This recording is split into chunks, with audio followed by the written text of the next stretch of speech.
Hello, so you join us for the second episode of Market Talk, which is a joint feature between Catering Insight and Foodservice Equipment Journal, looking at the stories behind the headlines. Today we have with us Irene Keogh, who's a director at catering equipment dealer Sylvester Keighley, and we have Mark Banton, who is the MD of Parry Catering Equipment, a British manufacturer. Hello. Okay, so excellent. Thank you for joining us today. If we start off with you, Irene, what would you say is your response to Boris Johnson's announcement about a roadmap to easing the lockdown measures? How is that going to affect your company in particular? Well, I think for ourselves, nothing will change dramatically right now. I feel quite relieved that I feel quite confident that he's got a clear roadmap of what he wants to do, all dependent on how the virus continues to decline.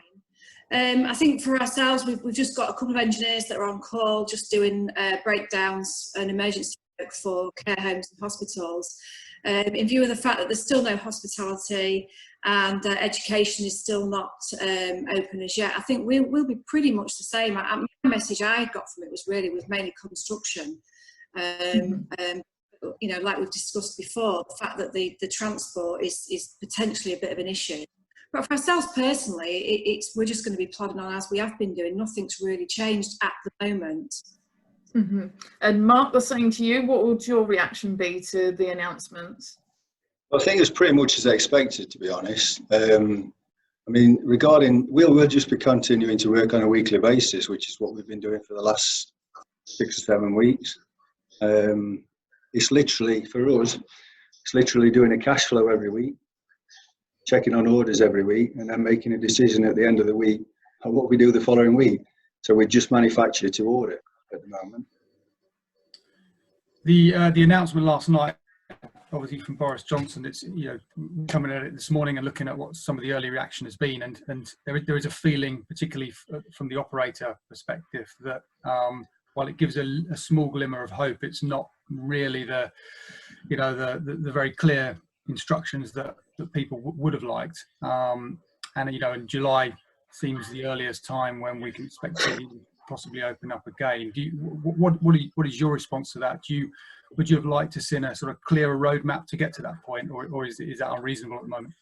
I think it's unreasonable at the moment to ask for it to be any clearer. I mean, it will be good this afternoon. It's probably the first time in a while that I want to watch the 3:30 questions and answers in Parliament. I think it might be the most popular programme on television at the moment, actually. And I believe there's a big 50-page document that's going to accompany that. So hopefully we'll get a little bit more detail. But, you know, the one thing that stands out for us as manufacturers is indicated the hospitality sector would be about July time. So it's obviously only an indication. We're starting to see a real decline now in orders. I mean, that's for the healthcare orders as well. Obviously, the catering orders dropped off a long time ago. So our concern right now will be whether or not the timeline on furloughing will be sufficient, and I don't think it will. And I think it's going to be, really going to be the same for a lot of catering equipment manufacturers. There's going to be a significant gap. So how that's going to be addressed is another question. Yeah, it does seem that the question being asked now is, well, first of all, there seems a lot of satisfaction with the industry that the support measures that have been provided so far have been very good and helped the industry through this period. But clearly, the next question is what support will be provided after that point to help with the recovery, and I think this is what a lot of the hospitality trade bodies are asking for at the moment. Irene, is that a sort of concern you have when you look at your customer base, that they will get that support to help them through the other side of this period? Yeah, definitely, because I think that obviously there's the suggestion that we all want them to open, but there's no. We all know the facts are they're going to have to open with social distance in place, which is going to lower covers, going to lower their revenue. They're going to have to try and recoup that back. And we're all on the back of that as well. They're going to need our help and support. However, they're going to need financial support because they're not going to be able to do the business that they were doing prior to this pandemic. And I absolutely support the hospitality industry coming back. How it will fare, who knows? I think you've got a percentage of people who'll be wanting to rush back and go out for a meal and have a pint in the pub. Then you've got other people that will be very cautious about it, thinking, oh, I don't know if I want to go, or will it be safe? And these restaurateurs are going to have to face those challenges and deal with it. And the biggest issue is the social distancing, I think. As much as we know it's got to happen, I think for some businesses it may be impossible if they've got a very small kitchen or they've got a very small coffee shop. I think it'd be incredibly difficult for them to do that. In the climate at the moment, in the summer, yes, they could maybe offer outside seating, which is an absolute bonus. But come the autumn, when it starts to, or a day like today, you wouldn't want to sit outside because it's too cold. So that's another challenge. So I think from a business owner's perspective, and for customers coming through the door, everybody's got their own challenges to meet. I would think myself and Matt were in a similar situation. You mentioned earlier about the cash flow situation. Because you're still open for business, which obviously some businesses are not, you're managing your cash flow because you've still got to pay your suppliers. And some of your clients won't be paying because they can't, and it's just dominoes all the way down the line. And I think businesses in our similar situation will be feeling similar strains, really. Yeah, absolutely. So kind of in the meantime, I've seen that a lot of the industry has kind of pivoted towards healthcare and kind of that side of the supply chain. So I know that Sylvester Keighley recently helped to convert a care home facility into a COVID recovery facility. So is that the kind of thing that you've been doing? Have you had many projects on the slate at the moment, Irene? No, we've only done that one project because we've got most of the staff furloughed anyway. We took a decision early on that we felt it was safer to keep the staff at home, but also the fact that the government introduced the furlough scheme, it's a massive help to any business. So we've just literally kept a couple of engineers on and a few office staff, and we said we would only do emergency work that was vital to the care and NHS sector. And then we was contacted about this job, and we sort of asked the team and said, well, how do you feel about it? You know, we asked the team, do you want to do it? Because if you don't want to do it, we won't take it on. And they were, yeah, of course, we're up for it. We want to do it. So we agreed to it, and we said, right, okay, so what's the deadline? 2 weeks. Oh, heck, how are we going to do that? It's literally 14 days solid. Even our director, he went on site and helped out. And I think the team just felt they wanted to help. They felt really pleased that they could be there and doing something really good for the community. And there were some challenges though along the way, because it was in the kitchen area, obviously the social distancing, and there was a lot of contractors. It was a bit like DIY SOS, trying to get it all completed, and everybody really, all the contractors locally pulled together, and I think they had quite a good time, if they were honest, as much as it was very hard work, and we felt proud to be able to help, really. But we put quite a few skills to the test, really, because we had to extract all the equipment, test it. We then carried out upgraded all the services and the electrical, and then put it again, and then working with the other contractors to do flooring and things like that. So yes, it was good, but we've not taken on any other project work at the moment because we just wouldn't want to be able to deliver it in the standard we would like, because we haven't got the team, really. Yeah, sure. I mean, likewise, Mark Parry has kind of pivoted towards providing healthcare equipment as well, or providing the healthcare sector with catering equipment. So can you talk us through that too? Yeah, absolutely. I mean, we had a range of healthcare products sort of in the background for a long time. Sort of 2 weeks into this epidemic, we enhanced that range. But you know, we were caught quite by surprise, to be honest, because obviously quite suddenly all of the catering orders drop off, everything puts on hold, all of the fabrications put on hold, and then we start getting these inquiries for our mobile wash basin, and of course everybody wants them immediately, and we were getting inquiries. First of all, they started off in 20s, then sort of 50s, then 100s, and then we got an inquiry for 8,000. So we got to a position where we sat with inquiries for a product that we normally produce about 300 a year of, and we've got inquiries for over 10,000. Wow. We've got zero stock because, you know, they'd already taken the stock. So it was, and obviously, you know, they were for frontline operations, and so everybody wants them immediately. Mm-hmm. So it was a fantastic challenge because, you know, we've got a supply chain, global supply chain. Unfortunately, it is what it is. We source from 7 different countries for products for it. Obviously, we've got the COVID-19. We don't know if suppliers are shut, open, or they're going to shut the week after. We don't know what stock they've got. And trying to turn a supply chain on for a product you do 300 a year to wanting to do potentially 300 a week. So there was a lot of problems to get over on that supply chain. And then we also had to look at parallel activities such as the value engineering, the redesign, doing R&D on new sub-assembly parts, testing them out, and trying to source them, trying to get duality of the supply chain as well wherever possible. And then, of course, remapping out all of our production operations. So new cell manufacturing, and then fabrication guys who normally weld and cut and that sort of thing and form products were then on sub-assembly of a form, for instance. So we've got an element of retraining as well. But what's interesting, same as Irene said, is that, you know, once we actually got it going, we talked to the staff, and the staff are all happy about their welfare and the social distancing and this sort of thing. There was a real buzz about the manufacturing, you know. So we started off estimating, well, we could do sort of 200 a week. That was initial estimates, but then when we actually looked at it and mapped it out properly, we thought, well, do you know what? We could actually get up to 70 a day. That's 350 a week. And we got a real good motivation from the shop floor. They were really interested in it because it was for frontline workers and operations.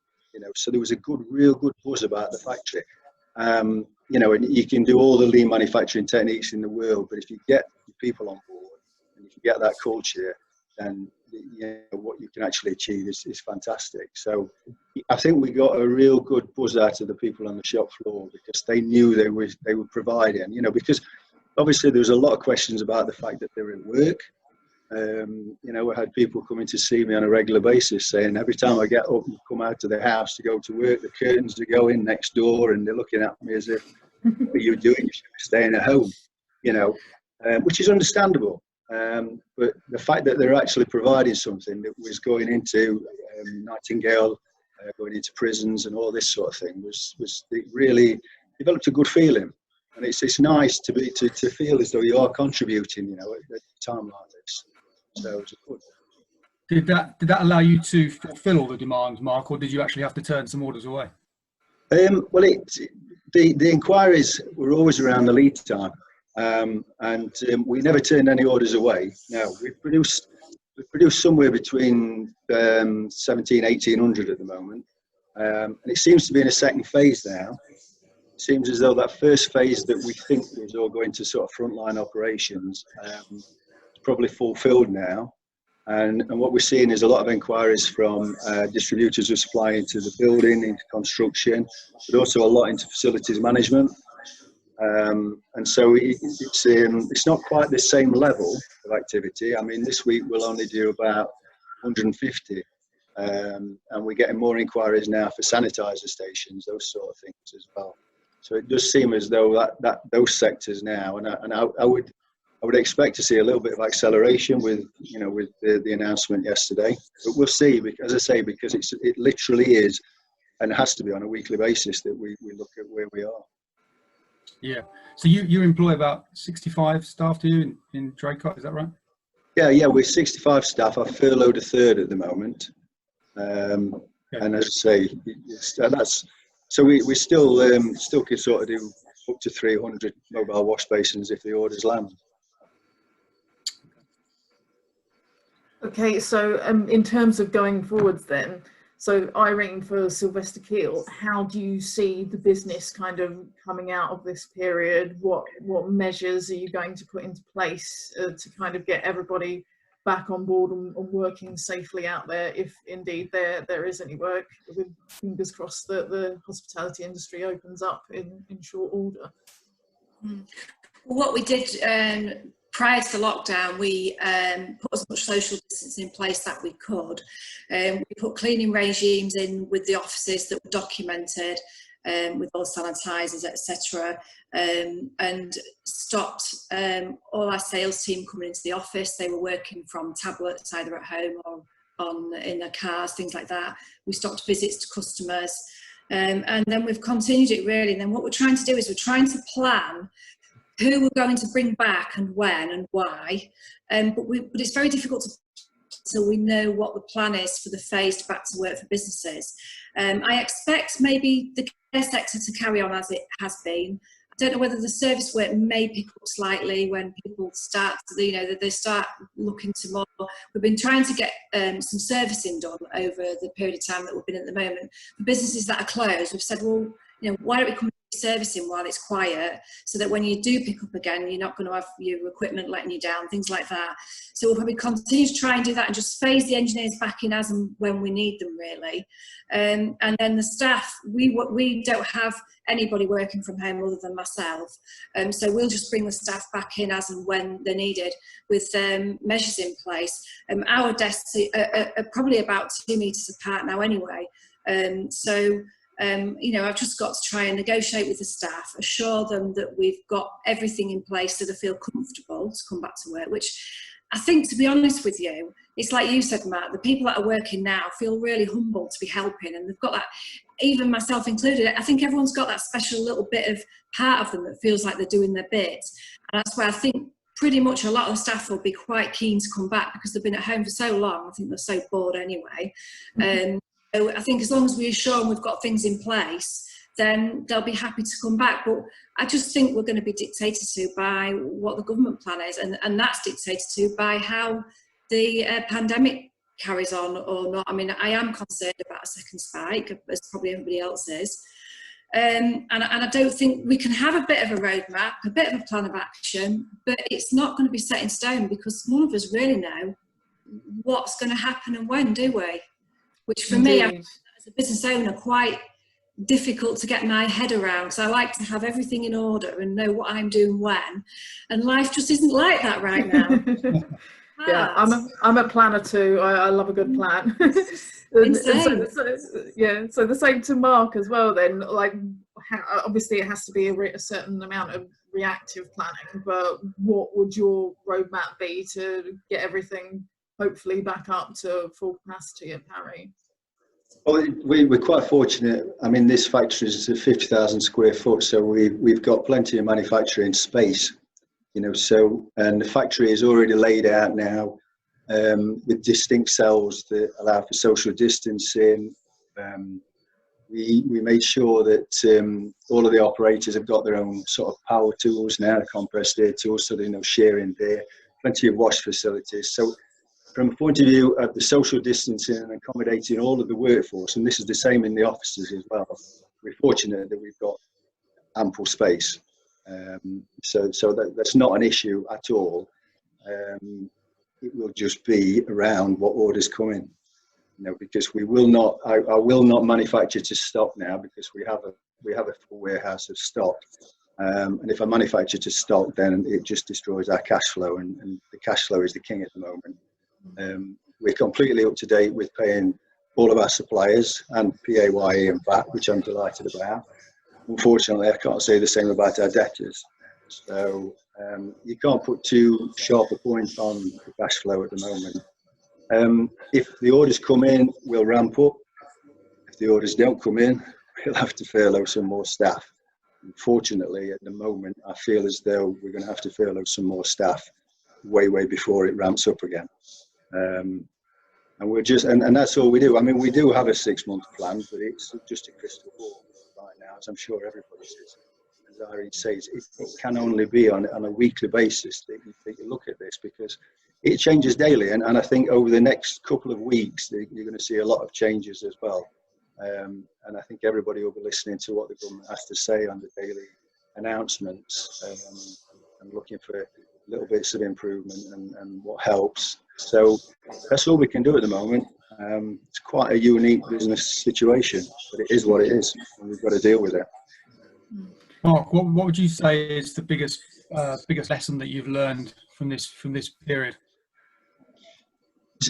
Do you know what? I mean, if I just go back to this issue that we've had with manufacturing the MWBs, which has been fantastic, it is just that, you know, even though we talk and we understand that our supply chains are global as manufacturers, till you actually drill down into one single product, you perhaps underestimate so much. This one product, as I said, is sourced from 7 different countries. It has 49 sub-assembly parts, and it's all it is a mobile hand wash basin with a stat and an element and a bowl. So I think that going forward, there's got to be some simplification for us on our supply chain. It will have to be global. It always will be global. That's the nature of where we are from a manufacturing point of view. But surely we can make some savings and some benefits by not sourcing from so many different places. Yeah. One other thing, obviously from the speech last night, is that Boris Johnson said about factories reopening again. So for some manufacturers, sort of this week and beyond will now be the first time that they can consider doing that. You've obviously been operational to a degree throughout the crisis. What kind of advice would you give to a factory reopening up in terms of the social distancing measures? Have you had to change a lot of your protocols? Yeah, absolutely. And I think the first thing, I mean, what we did initially, as soon as the announcements and lockdown happened, was we had a team brief with all of the shop floor, all of the staff, the office staff. We've always had team briefs, but they've been probably every 3 to 6 months, depending on what's happening and whether there's anything to actually tell the staff about. So for me, the most important thing is the communication with your staff, the welfare of the staff. You need to make them feel completely comfortable with what's happening in that environment. If they want PPE, if there's PPE needed, just even marking out the floors. But it's about talking to the staff and making sure all their questions are answered. We've done a hell of a lot over this period towards flexible working. We've had people we've furloughed that have actually come to see me because they were concerned that perhaps their partner was one of these people that had got to isolate for 12 weeks, and they were concerned about coming to work and obviously taking something back from work. We've got self-declaration forms where people have to self-declare every Monday that they come back to work, that they've not been in contact with anybody that's got COVID-19, and it all helps to build up confidence with the workforce.